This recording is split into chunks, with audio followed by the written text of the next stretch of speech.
My name is Sarah. I'm one of the pastors here, if we haven't met before, if this is your first time. And as you can see from the title there, being tested or lessons from trees. And I realised throughout the week that my last sermon was along the lines of gardening, which is quite ironic because I'm not a gardener. I love gardens, and we're starting to talk about planting our new garden. But really the only thing I can grow successfully is weeds. So I will be relying heavily on others and or plants that just can't be killed, that are not weeds. Last week Gary spoke on resistance occurring, and that as a Christian we are going to experience resistance. And he didn't know what I was going to talk about today, and I didn't know what he was what he was going to talk about. Many times I don't know what Gary's talking about, but last week I didn't know what he was going to talk about. So yes, I have to say I have practiced the noddies with Gary, and then on the quiet or a bit later I come back and say, hang on, what did you say? That's just a bit of a marriage tip for those who are launching on. But this image is very similar to an image I had at the beginning of this year for me. And I have decided to share this image and some of my thoughts about it with you. But this was a fairly personal image that I think God gave to me regarding me and where I have come from, especially for the last 3 years, and also just reflecting across my life. And it was an image of literally just black and white. And it was, I obviously found this image on the net, but it really was the best image I could find to describe this image that I had. And it was literally just two-dimensional, a flourishing tree, but you could see the roots. Hence, we're going to be tested and lessons from trees. So, what I'm going to talk about is this sense of being tested, and we are going to experience resistance. Because in case you didn't know, once you become a Christian, it's not like a bed of roses and everything is lovely and wonderful and happy and joyful. Possibly something that I think needs to be highlighted, especially when you become a Christian, because it can be a cause of later falling away, because your life suddenly isn't all lined up like ducks. In fact, I saw something recently, just a little thing of, the saying of getting your ducks lined up, and therefore your life is going well. But this sense of my ducks are not lined up, and I'm not even sure that one of them's a pigeon, sort of thing. So it's like, and I thought, yep, that pretty much explains it. But what I would like us to encourage you is to take a different perspective. And instead of always praying for our hardship or our difficulties to go away, but to actually pray for strength to get through it. And I think that this is a godly thing. It's not just me, look, I'd love for my problems to go away, but I don't think that's actually what God wants for us. Isaiah 41 verse 10. Isaiah is reminding Israel that God is in charge. So do not fear, for I am with you. Do not be dismayed, for I am your God. I will strengthen you and help you. I will uphold you with my righteous right hand. If we take nothing else, then that is God saying what he is going to do. And if God says that, then that's what he's going to do.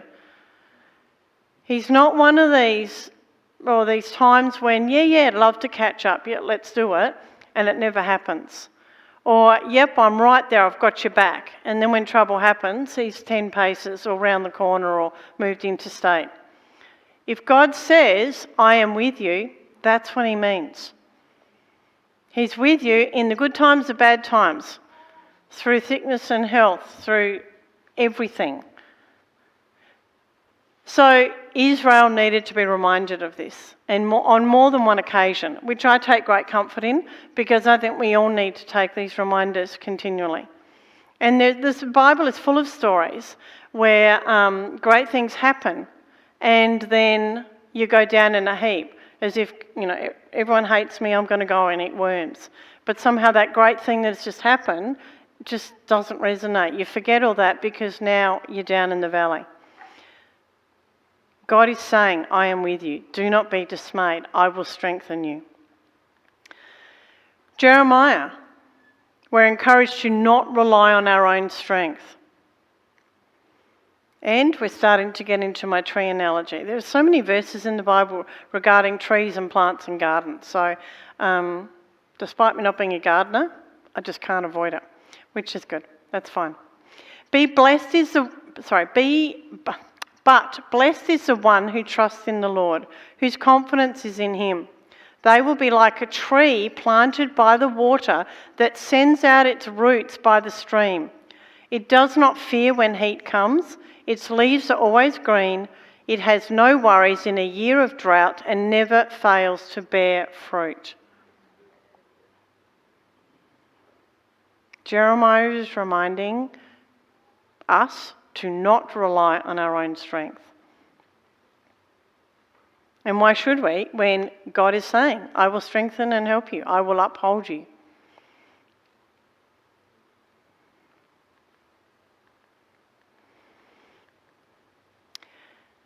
Moving into the New Testament, again, a number of verses. I've just picked out a few for the purpose of illustration. John 15, the first two verses there. I am the true vine, and my Father is the gardener. He cuts off every branch in me that bears no fruit, while every branch that does bear fruit, he prunes so that he will be even more fruitful. So here we're hearing about how God is the gardener, and to keep his garden looking great and flourishing, pruning is required. Apparently you need to prune your roses in about June, July, so that when it gets to rose season, they will flourish. It sounds a bit awful that you've got to be pruned, but that is an analogy for us too. We need to be pruned. And unfortunately with pruning comes pain. But we are being pruned so we can be more fruitful.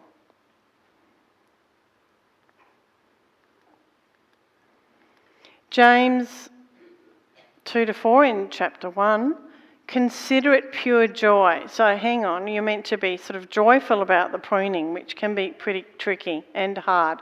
But consider it pure joy, my brothers and sisters, whenever you face trials of many kinds, because you know that the testing of your faith produces perseverance. Let perseverance finish its work so that you may be mature and complete, not lacking anything. So here we talk about being pruned, which is painful, but we talk about in the pruning comes the testing of our faith, which in turn produces perseverance, which in turn enables us to mature and be complete and to grow and to not lack anything. Wouldn't it be nice if the pruning didn't hurt, but we could just have maturity and growth come to us? It doesn't happen. It doesn't happen like that at all.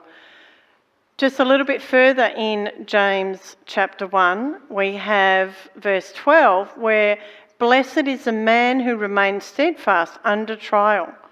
For when he has stood the test, he will receive the crown of life, which God has promised to those who love him. So those of us who are experiencing trials and troubles, and we all are, we all will be, and we have done, and it's all going to continue. Battles and blessings, as Rick Warren has quoted. There are always blessings, but there's always battles. There are always battles. And just conversation with anyone and everyone, I might ask, or they might ask me about how's the situation going, and say, oh yeah, no, we've gone through that. But this is our next one. This is our next one. There are always the battles with the blessings. But blessed is the man who remains steadfast under trial. A couple of these verses, this one and maybe, is that the one? Maybe this one here?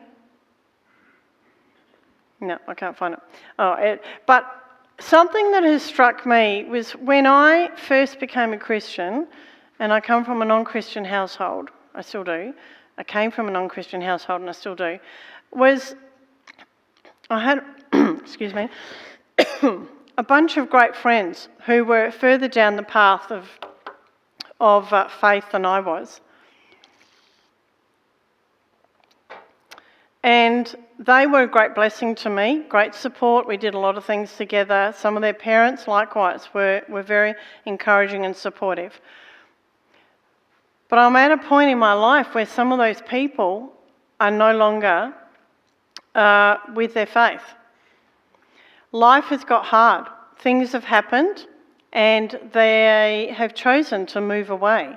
Either their theology has changed to incorporate their bad situations, as if, well, this is what God ordained, or they have just drawn away. They have not remained steadfast under trial. And I can remember the very first place Gary and I had as our home when we first got married, which was sort of in Victoria, and it just so happened that it was a minister who owned the house and was renting it out via the diocese, the church, and therefore we were in it. But he had lost a son to, I think it was suicide, car accident. And I didn't know this bloke, I didn't know the son, but I remember hearing how his theology had changed to incorporate his tragedy. And I was quite saddened at that. As a younger person, but probably in my faith about, 4 or 5 years at that point, I found that quite sad. But I have subsequently seen it with others I was growing up with at that stage. We need to remain steadfast under trial. We need to remain with God. In 1 Corinthians, Paul was telling the church, no temptation has overtaken you except what is common to mankind, and God is faithful. He will not let you be tempted beyond what you can bear, but when you are tempted, he will also provide a way out so that you can endure it. So, back in Isaiah, we were told that God is steadfast and he has you in the palm of his hand. He will not forsake you. And then here we have that trials are happening, but it is not going to be more than you can bear or carry. And ultimately, I think as Felicity said, to lay your burdens on Jesus, and Jesus is actually the carrier of our burdens. And it is hard. It is hard when catastrophe, tragedy happens, life goes, you lose your job, finances are going, death, destruction, even watching the news at night. And sometimes, I guess at one level that can be, oh, that's somebody else, but unfortunately it does occur to us and our lives and our people we love. But God is always there and he will never take you beyond what you can bear. That last bit, when you are tempted, Gary's often talked about walking, temptation. And it's fine to be walking down the street and you see a door and it might be to a brothel. But you don't need to go into it, you keep walking. Or as you're flicking around on your computer for whatever you're looking at, if stuff comes across, you shut it down and you move on. You don't start to investigate and dwell in that. So that sense of being tempted, things will happen. Thoughts will go into your mind about maybe the negative thoughts about a particular person or a relationship or what's happened out in the street or the shopkeeper, and you're thinking, and you're getting cranky. It's just, God provides you that way of actually love on them, move away, peace, and dwelling on that anger or frustration or negativity is actually not helpful and beneficial. God provides a way out so that you can endure it. As a means of explaining this, and this is where lessons from trees kick in, some of you may know about this anyway, but I found this very fascinating when I actually heard this via a student a few years ago, and he's talking knowledgeably about it. Meanwhile, I'm madly hitting up the internet to catch some key phrases to read about it myself. But I think this is a very intriguing lesson. there's this thing that they've called Biosphere 2.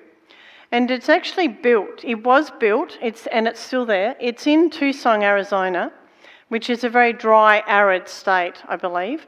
And this construction was built between the years of 1987 to 91. And it's on just over 3 acres. And it was a scientific experiment. And initially, it was to be built for the purpose of seeing what it would be like to live on another planet. And it's called Biosphere 2 because Biosphere 1 is Earth. So they're trying to reproduce Earth-like conditions in those buildings. And the experiment went on where 8 people, I assume they nominated and or voted in or out, whatever, a bit like Survivor or the latest Celebrity, Get Me Out of Here, maybe. But 8 people were chosen to live in that environment for 2 years. And things were provided and it was set up to try and reproduce what's it like living on Earth, but in that sort of an environment, so that if and when we all move to Mars, or that's our home away from home, how are they going to build things so that we can actually live and survive?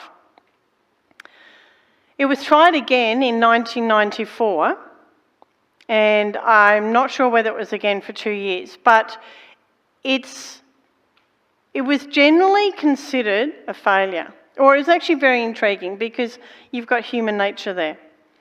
So this is an enclosed ecosystem to study the Earth's living systems in a controlled environment, an experimental living to replicate Earth's ecosystem. It actually wasn't it was actually a good psychological study as well. They discovered what worked, what didn't work, but when you put 8 people in there, 8 humans, there were factions formed, there was frustrations, there were angers, there was teams. I'm not sure if it was in the first one. In fact, I think it was in the first time. There was accusations of sort of secreting things in via the back door to make sure things worked and whatever. And there was a whole lot of science stuff that they hadn't predicted or envisaged, and there was just bickering, fighting, arguing, and that sort of thing. But something that they did learn was, or discover, and they had plants and trees and herbs and whatever so that people could be self-sufficient. They discovered that the trees that grew in there grew really quickly, but they never fully matured. They would grow straight up, but then they would collapse on themselves, despite getting water, sun and soil. What they discovered, and I think it took them a little while to work this out, what they discovered was that the trees were missing wind. They were missing the opportunity to, as they grow, to be moving. And therefore these trees were sort of being bent and then breaking. And they were discovering that when trees experience wind, they sort of learn how to bend but then push back. Or they learn how to, sort of move in and out and around with the wind. And they were discovering that this wind enabled changes to the cellular structure of the wood, which therefore caused the tree to move to seek more light and other resources. And hence, some trees, often we would see that they look awkward, they look strange. You see trees growing sort of left or right as opposed to straight up, or particular branches growing out in different angles. But as they are seeking the sun or being pushed by the wind or seeking water, that they are actually growing in strength and they are maturing. In doing this bending and this moving with the wind, the roots are also becoming stronger under the ground. So back to my initial picture, it's great that the tree was flourishing and I was feeling like I am starting to flourish, or I am flourishing, I am growing, whatever. But in the process, my roots are actually getting stronger, because you can't flourish and go bigger and better up here unless under the ground you're getting bigger and better. And that's what they were discovering with these trees. Because there was no wind, they were growing quickly, growing straight up, but their roots were not strong and they themselves were not strong. The biosphere had no resistance for these trees to be growing up in. And the wind apparently enables what's called stress wood to develop. So possibly when any one of us are feeling down and out and we're being just buffeted around, consider your stress wood is growing. But this enables strength and improves the quality of life. So these trees are providing greater life and better life and strength. If there is no stress wood, then the trees can't sustain the weight that comes with the height. Hence these trees were just going straight up, but they weren't growing outwards. They weren't getting branches out for that balance side of things. We've actually had something, was it about Friday a week ago, we got a phone call from one neighbour and a picture from the next neighbour about a branch that had fallen at the front of our house. And for those of you who haven't heard the story, possibly I talk about it a bit too much, maybe, but we're rebuilding a house. We've had a knockdown and we're doing a rebuild. So when we see this branch, it's like, oh my goodness, it's at lock-up stage. They're doing all the internals and we've got this great whopping branch that's fallen down. Thankfully, the branch has fallen to block the driveway and our letterbox, which is fine. The bills can go to the neighbours maybe. And hasn't fallen on our house. But what we have to consider is that the tree that this branch has come off, we've actually lost a lot of branches in the last 3 or 4 years. This branch has fallen, so there's now a bit of a branch out that way, and what are we going to do? Because the tree is, not balanced.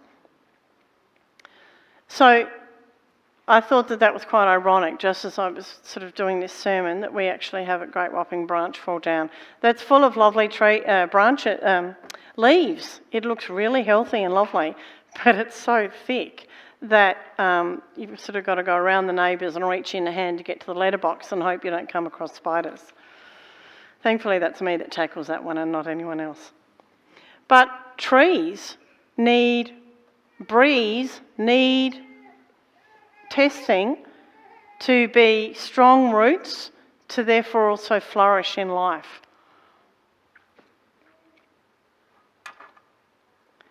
So that is biosphere 2. And here we go. So coming back to the Bible, Moses. I've been listening this week, especially a little bit about Moses through my Bible readings. And a couple of key scriptures stood out because it was sort of resonating with my preach today. And so we're at a point in Exodus where they'd had all the diseases and the gnats and the illness and unfortunately the firstborn of every family being taken. So Pharaoh had let the Israelites go. When he let them go, God did not lead them on the road through the Philistine country, though that was shorter. For God said, if they face war, they might change their minds and return to Egypt. So God intentionally did not take them the quickest way. He chose to take them a longer way because he knew that in that short frame of time, if the Israelites were to face war, as he says here, that they would not be strong enough, mature enough, confident enough in God to actually face that war, that they would actually turn on tails and return to Egypt.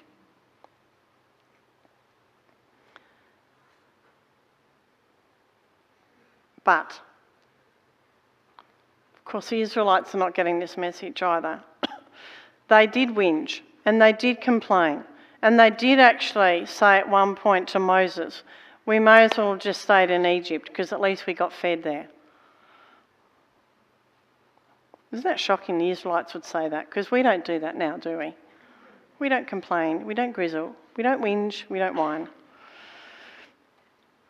Later on in chapter 13, though, by day, the Lord went ahead of them in a pillar of cloud to guide them on their way, and by night in a pillar of fire to give them light, so that they could travel by day or night.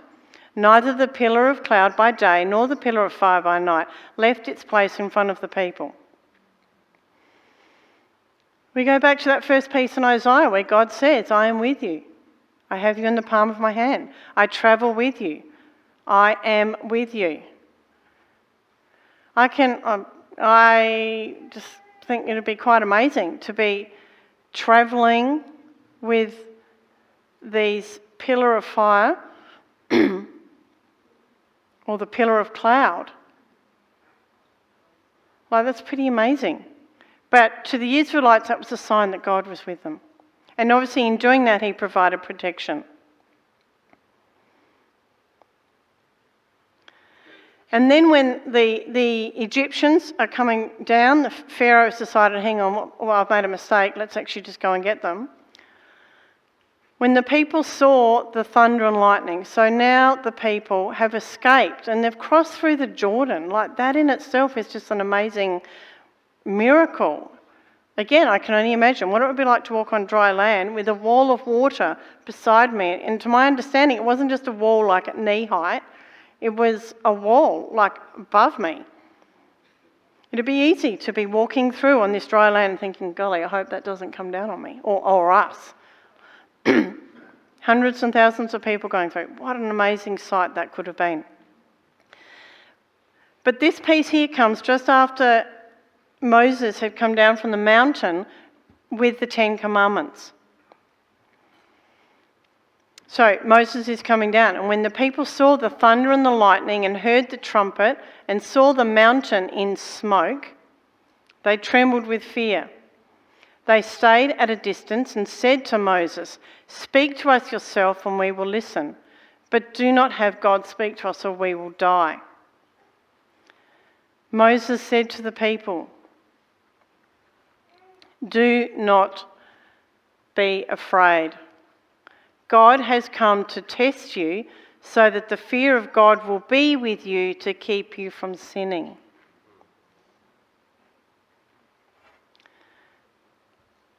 God allows testing. God is like that good father that will not give the child yucky things, but will give it loving things. And those of us who are parents, or those of us who are teachers, or those of us who work with children in any shape or form, just because a student or a teacher says, "Can I have this? Can I have an extension on my assignment?"